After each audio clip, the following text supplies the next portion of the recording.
Hey everyone, this is a piece by Olaf Kistenmacher. I'm not sure if that's how you pronounce his name or not, but I'm rolling with it. I've looked it up in the past, but I've forgotten. The piece is titled National and Bolshevik, not National Bolshevik. The German Communist Party in Weimar Republic, 1918 to 1933. Here we go. Osip K. Fleckheim was a member of the German Communist Party during the Weimar Republic, and soon after World War II, he became one of its first historians.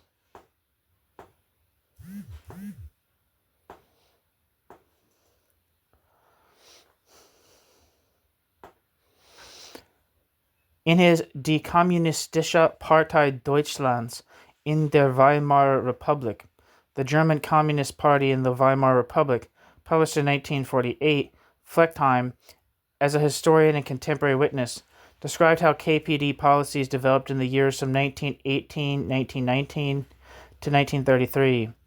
According to Fleckheim, Heinz Neumann, the KPD chief theorist in the last period of the Weimar Republic, spoke at a, quote, Goebbels gathering, end quote, and said to the Nazi audience, quote, young socialists, brave fighters, bracket,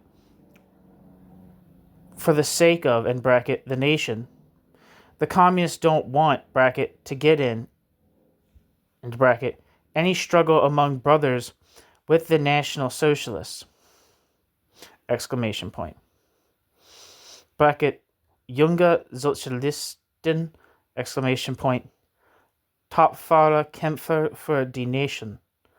Die Kommunisten wollen keinen Bruderkampf mit den Nationalsozialisten, end bracket, end quote.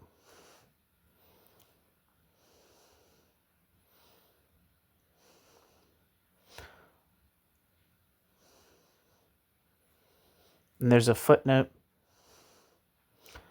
Fred, David Copley, and Spencer Sunshine helped me a lot to write this paper. I would not have been able to write it without their support. Osip K. Fleckheim, born 1909, fled to Belgium and to Switzerland after 1933 and emigrated to the United States. In 1947, his PhD dissertation was Die Kommunistische Partei Deutschlands in der Weimar Republik, and in 1952 became professor at the Freie University in Berlin. He died in Berlin in 1998.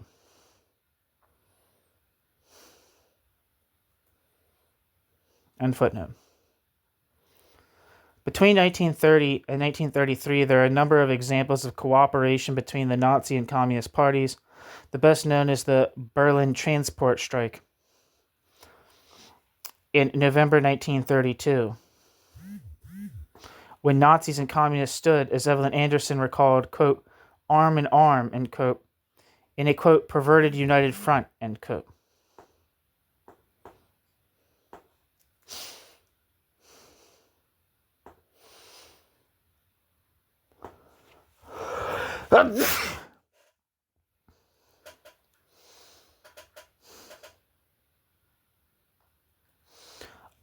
Wikipedia says, the 1932 Berlin transport strike was an industrial labor dispute in Berlin during the Weimar Republic period of interwar Germany.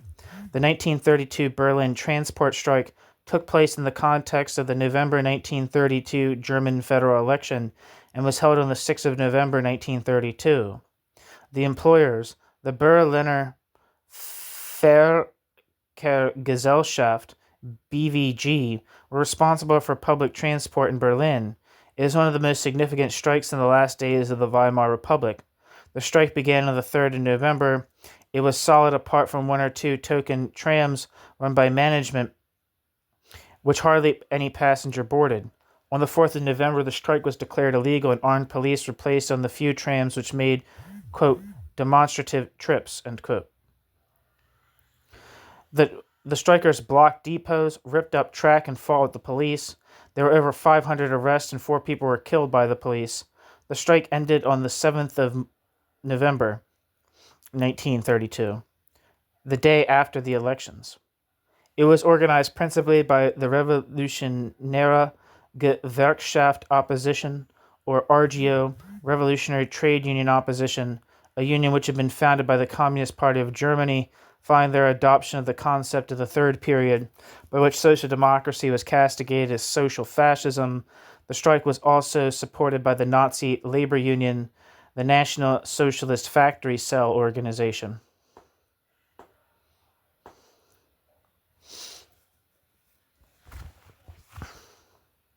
Back to the text. It needs to be explained, however, that Heinz Neumann addressed the Nazis as, quote, brothers, despite the fact that he coined the anti-fascist slogan, smash the fascists wherever you encounter them, end quote. Schlagt die Faschisten, wo ihr sie trefft. So what was the party's strategy? Fight against the Nazis or fight together with the Nazis?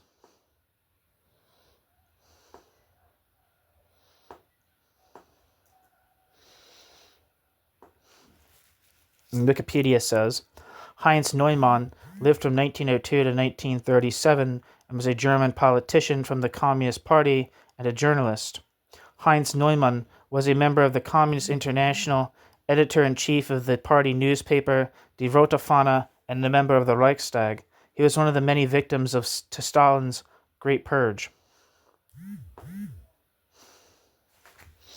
1 second here.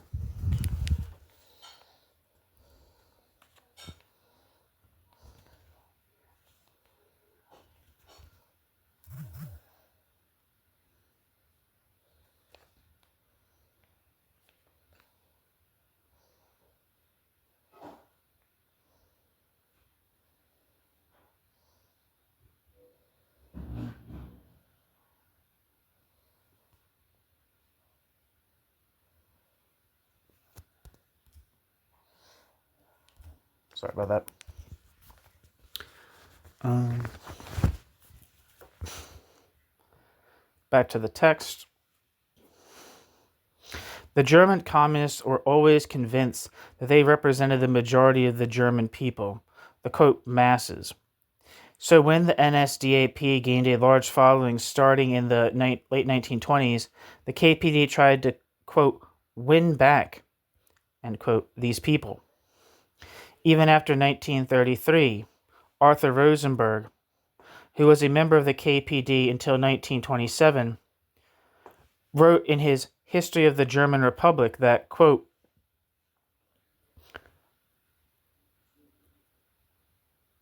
at the time of founding of the National Socialist Party in 1920, the usual racist students and Free Corps men were joined by a number of convinced national, quote, socialists. These latter were men who sincerely desired the introduction of socialism, but who saw in the SPD the ally of a, quote, liberal capitalism, and in the KPD the agent of the Russian Bolsheviks. It was these men who introduced into the Nazi Party program, alongside the customary racist catchwords, definitely socialist proposals, end quote. Arthur Rosenberg.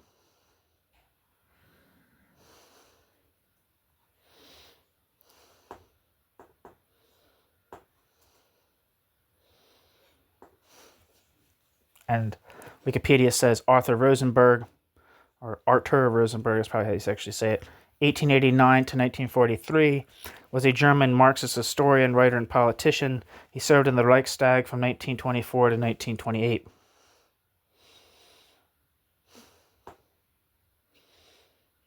Back to the text. The KPD did not see itself as the only workers' party.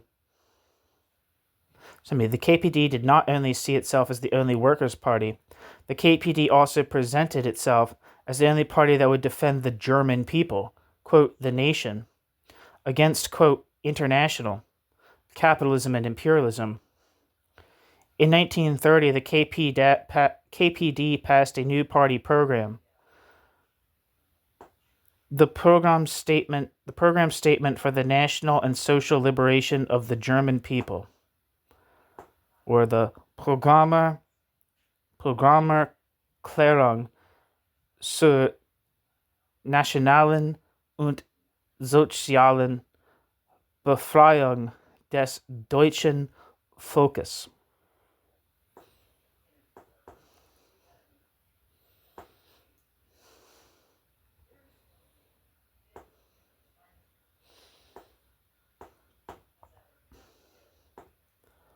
One moment.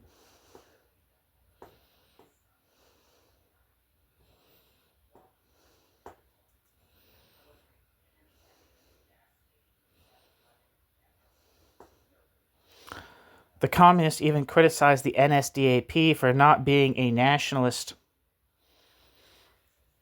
party in spite of its name, National Socialist German Workers' Party. In the communist mind, the one and only national party was the KPD. Officially, the KPD never held a left-right crossover position. However, there were 3 periods in which the KPD seemed to bridge the gap between the radical left and the extreme right.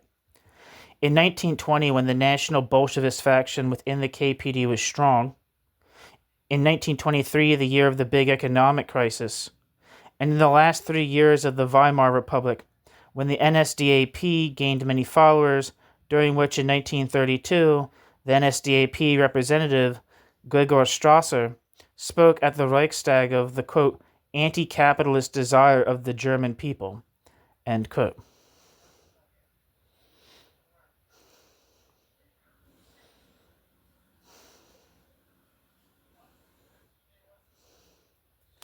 Immediately after the founding of the KPD in 1918, immediately after the founding of the KPD, 1918/1919, a national Bolshevik faction was very strong. The National Bolsheviks wanted to create a united front with the German bourgeoisie against international capitalism. These members left the KPD in 1920 and, together with many council communists, anarchists, and syndicalists, founded a new party, the German Communist Workers' Party, KAPD. Werner T. Angus wrote, in Stillborn Revolution, Communists Bid for Power in Germany, 1921 to 1923, that more than half of the former KPD members joined the KAPD. In Hamburg, the group included around 90% of former KPD members.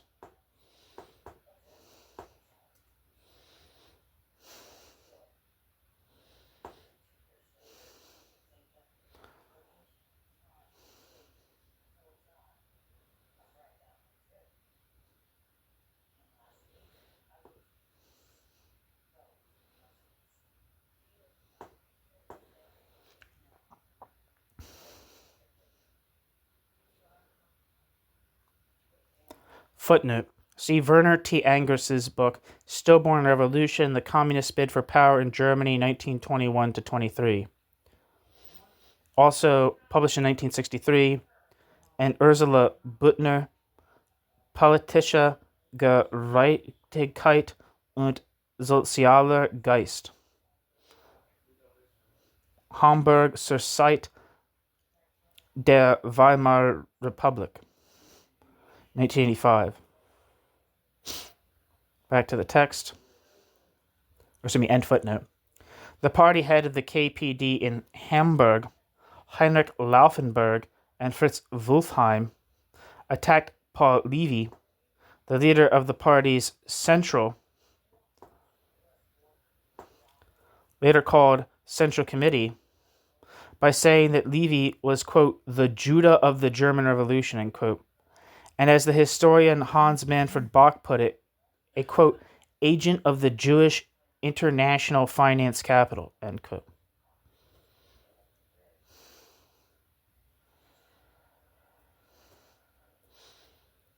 Footnote.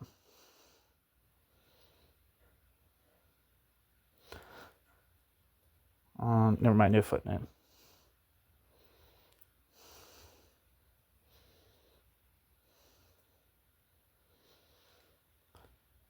End footnote. Angus wrote, quote, although the KAPD remained a small party which never exerted any significant influence on German politics, it was for several years a thorn in the side of the KPD.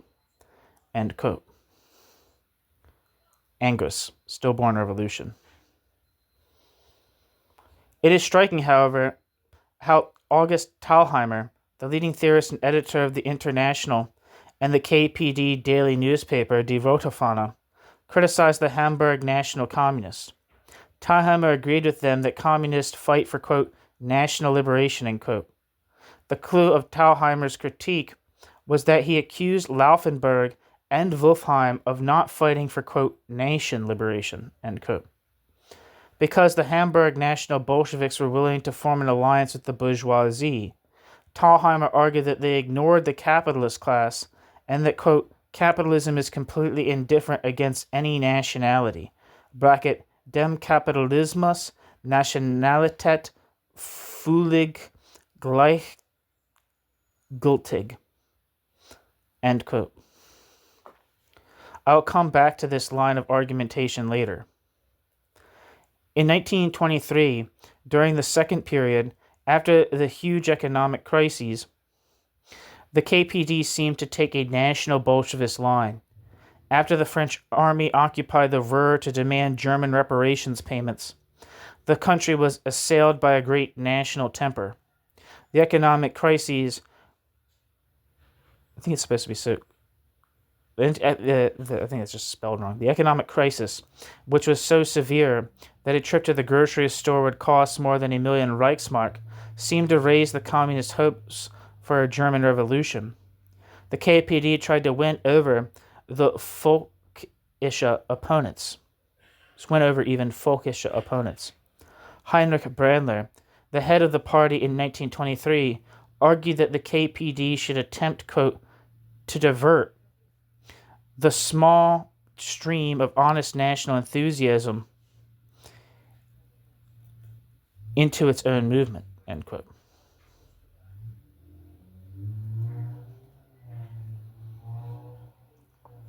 The KPD did not want to build a coalition with any of the different National Socialist parties and folkische groups, but the difference between the left and the right blurred in summer 1923. Karl Radek debated with Arthur Müller van der Broek, the right-wing intellectual who coined the term, quote, Third Reich, while the Rote Fahne, the daily paper of the KPD, published articles written by the National Socialist Ernst Count of Reventlow. I want to look some of these people up if you don't mind.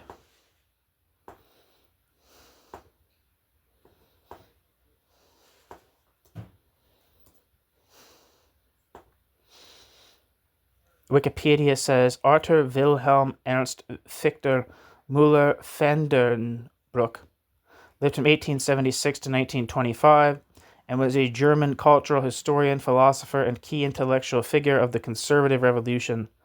As an author and political theorist, he remains best known for his controversial 1923 book Das Dritte Reich, The Third Reich, which promoted German nationalism and ended up strongly influencing the NSDAP despite his open opposition and numerous criticisms of Adolf Hitler.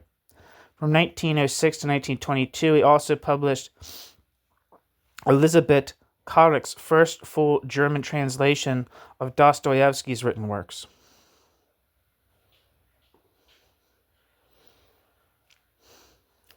And the book Das Dritte Reich, or The Third Reich, is a 1923 book by the German author Arthur Müller van den Broek, whose ideology heavily influenced the Nazi Party. The book formulated a, quote, ideal of national empowerment, which found many adherents in a Germany desperate to rebound from the Treaty of Versailles.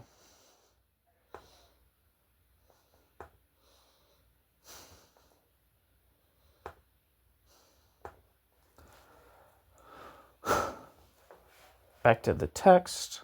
I wanted to look up Ernst Count of Reventlow, or Reventlow.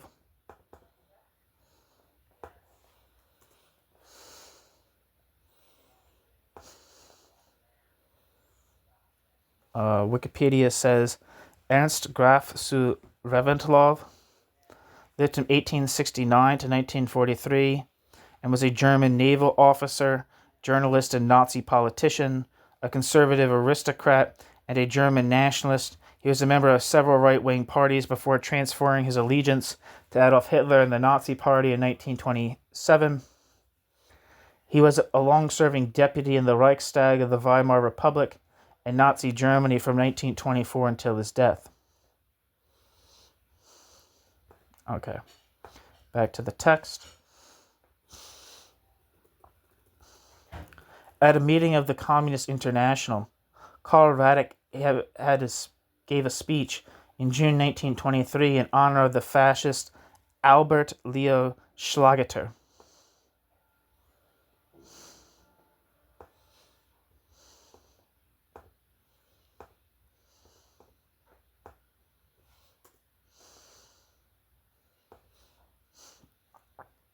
Wikipedia says Albert Leo Schlageter lived from 1894 to 1923 and was an Imperial German army officer who served in World War I before joining several Freikorps groups and carrying out acts of sabotage against French occupational forces in the Ruhr. Schlageter was arrested by French forces for sabotaging railroad tracks and executed by firing squad in 1923. After Albert Leo Schlageter's death, Albert Leo Schlageter was viewed by many German nationalists as a martyr, including the Nazi Party. In Nazi Germany, Albert Leo Schlageter was commemorated as a national hero, which in turn led Allied occupational authorities to target such commemoration after World War II as part of the denazification process.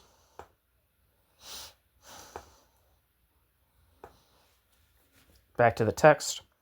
Schlageter was executed in spring 1923 by the French army for destroying a railway bridge.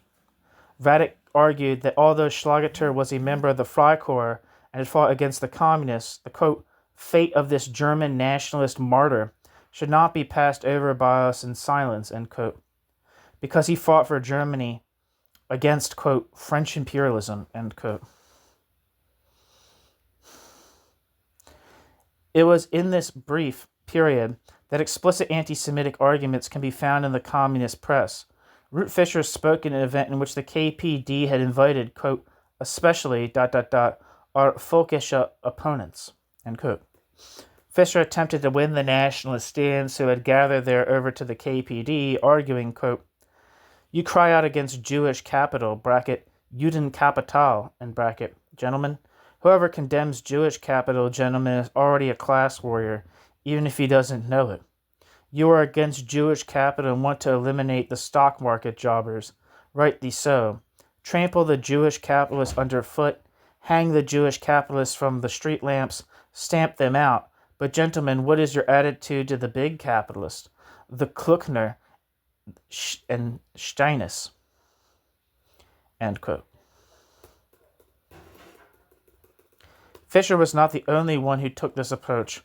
Hermann Remmele, also a KPD Centrale member as Ruth Fischer, spoke at an NSDAP gathering in Stuttgart in August 1923.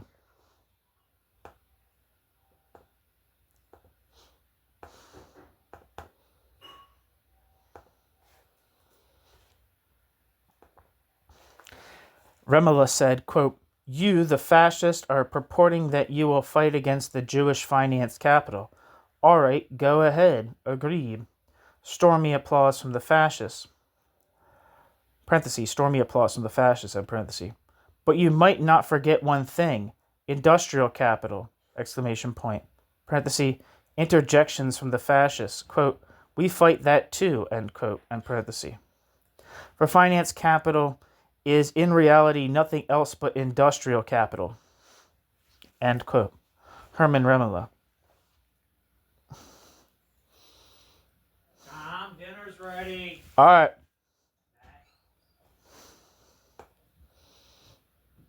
Wikipedia says Hermann Remmele lived from 1880 to 1939 and was a German communist politician of the SPD, USPD, and KPD. During exile in Moscow, he carried the codename Herzen.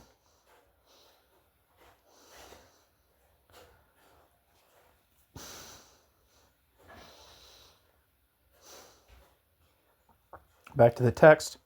On the one hand, Remele did not blame, quote, Jews in general for establishing capitalism, and Remele attempted to show his National Socialist audience that it should fight also against a non-Jewish capital.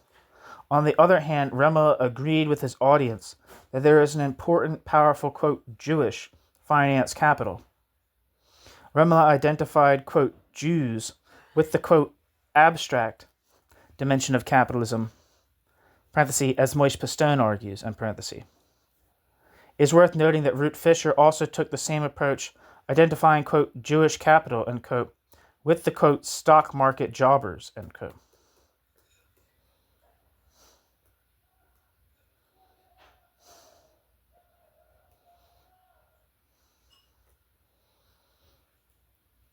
The concept of, quote, finance capital had played an important role for Marxism-Leninism since Vladimir Lenin used the concept of finance capital to define imperialism as the, quote, domination of finance capital, end quote.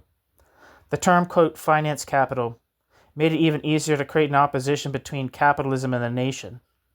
Since the mid-1920s, the Comintern reformulated Marx and Engels' famous slogan in the Communist Manifesto, changed it to, quote, proletarians of all countries and oppressed peoples of the world unite, end quote.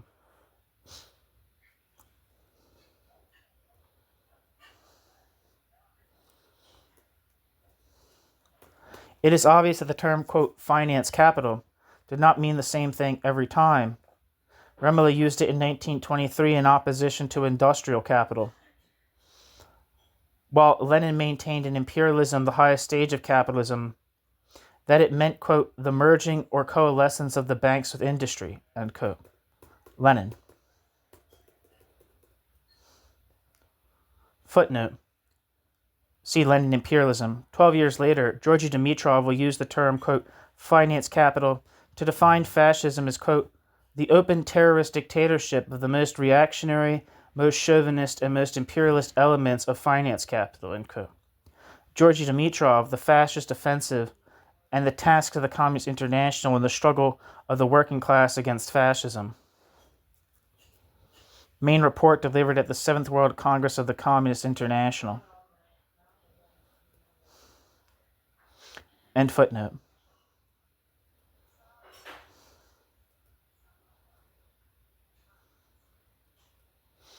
To win over the nationalist milieus in 1923, the KPD tried to, quote, show the nationalists that the Jewish question did not, in fact, divide them from the communists, end quote.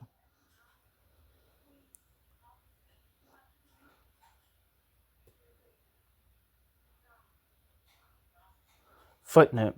See Edmund Zilberner, Kommunisten zur Judenfrage, zur Geschichte von Theorie und Praxis des Kommunismus.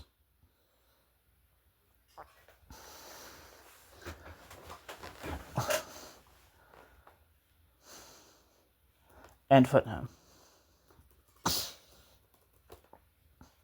This line of argumentation became more important at the end of the Weimar Republic. The KPD used anti-Semitic stereotypes to attack Nazi leaders and tried to split the Nazi Party base from its leaders.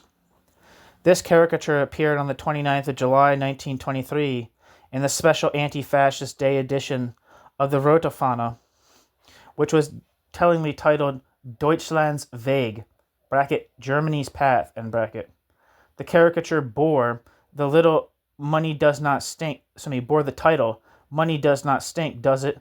Their anti-Semitism looks like this, under which stood, quote, swastika parade before the hook noses in Vienna, a true occurrence, end quote. A procession of National Socialists was depicted with swastikas on their helmets and armbands. At the edge of the parade in the foreground are two, quote, Jews in elegant clothing giving the military greeting, their coats decorated with medals. They have large hooked noses, bulging lips, and two-faced eyes beneath half-closed eyelids. Both are unshaven and appear poor, in spite of the clothes and elegant shoes.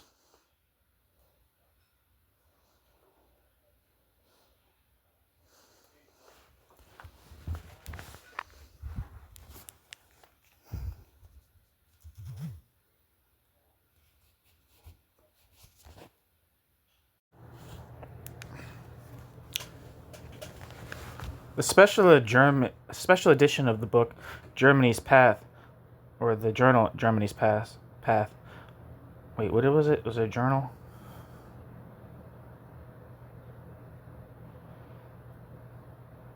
Okay. No, that was it was an edition of the Rotofana. Okay. So I had to read this in chunks. The special edition of Germany's Path was addressed to, quote, all who have fallen into the clutches of the Völkischen or threatened to fall, end quote.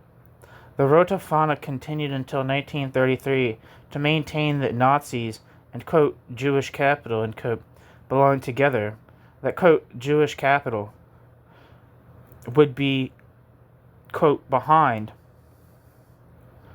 the Nazis, and that the anti-Semitism of the NSDAP was accordingly not in earnest.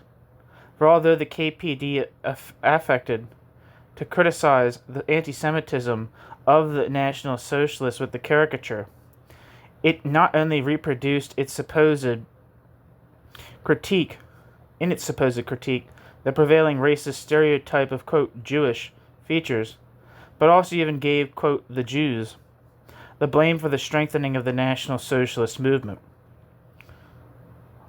On account of the personification of capitalism as, quote, the Jews, and on account of the communist mindset, which not only traced all appearances of modernity back to capitalism, but also portrayed the capitalist mechanisms of power as, above all, quote, overt interpersonal relations, end quote.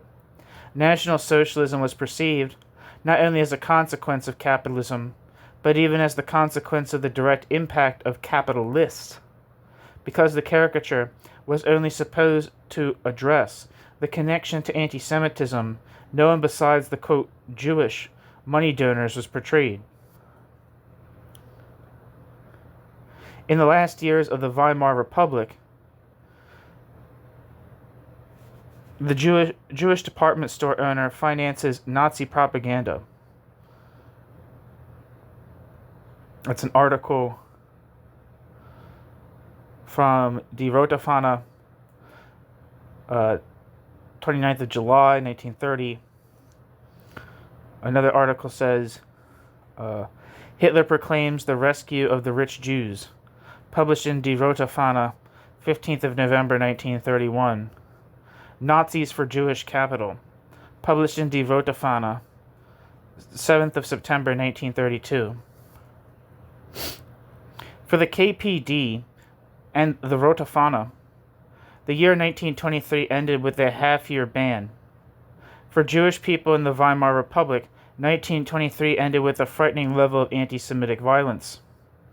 The pogrom in the Scheu and Viertel quarter of Berlin that broke out on the 5th of November 1923 lasted for more than 2 days.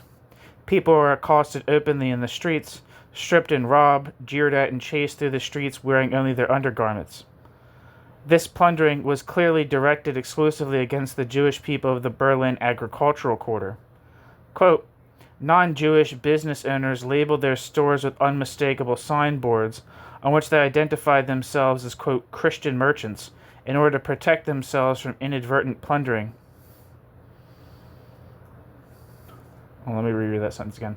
Non-Jewish business owners, quote, non-Jewish business owners labeled their stores with unmistakable signboards on which they identified themselves as, quote, Christian merchants in order to protect themselves from inadvertent plundering, end quote.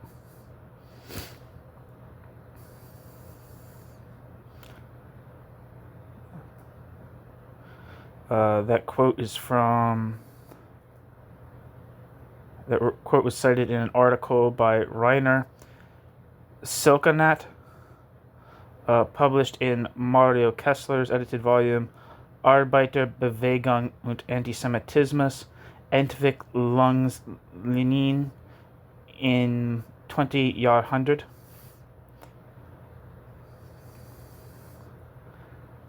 To the end footnote.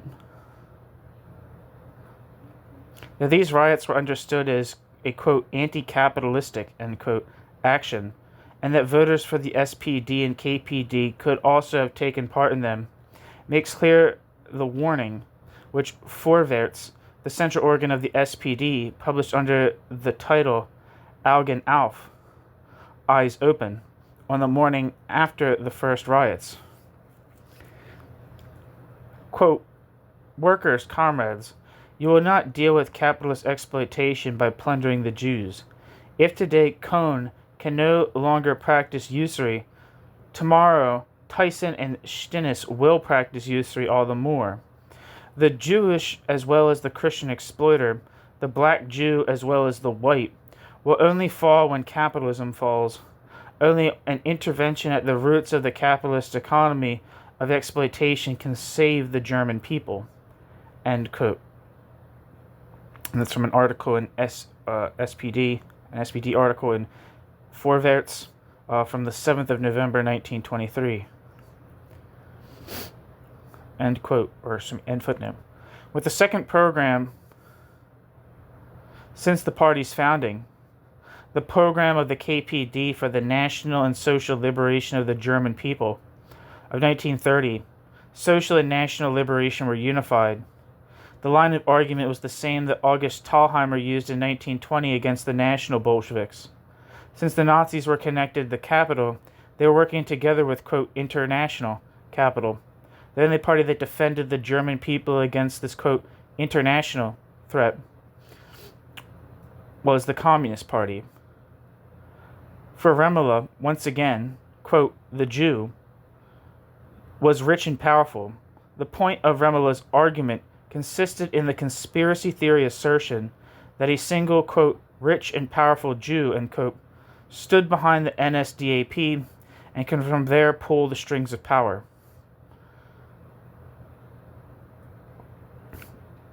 And this is a quote, inside a quote, quote, "Germany awake, Judah die off," end quote, goes the National Socialist war cry, with which they rush against the revolutionary workers when they feel themselves to be in superior numbers or under the protection of the social fascist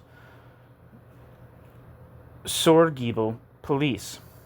Under the cloak of anti-Jewish agitation, bracket, Judenhetze, end bracket, they attempt to conceal their counter-revolutionary mortal hostility to the revolutionary proletariat. Yet in recent times, the second half of the war cry has disappeared, and that is not by accident.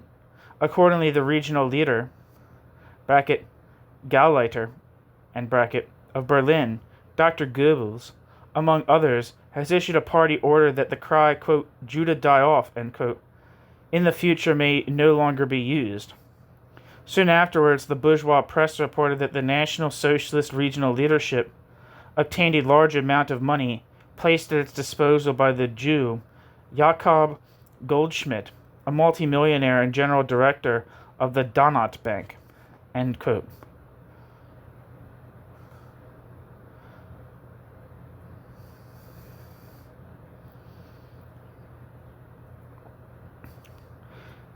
And that quote was from a piece from Hermann Remele titled So Gestern oder Hakenkreuz, die Rettung Deutschlands aus der Jungsklaverei und Kapitalsknechtschaft, published in Berlin, 1930. End footnote. You could find the same argument in Rote Fahne. The title of one article published in November 1932 is titled, "By order of Jakob Goldschmidt, Goebbels prohibited, quote, Judah die off," end quote. For Remele, quote, "the Jew was just not a normal person, as the members of the KPD or German bankers were. The, quote, Jew, Jakob Goldschmidt, end quote, was evil." To conclude, I agree with Werner T. Engels, who wrote in Stillborn Revolution that, quote, The Comintern leadership did not think in terms of forming a united front between the KPD and German right, but rather aimed at splitting the nationalist camp by applying traditional united front tactics to this particular problem. End quote. Werner T. Angress in Stillborn Revolution.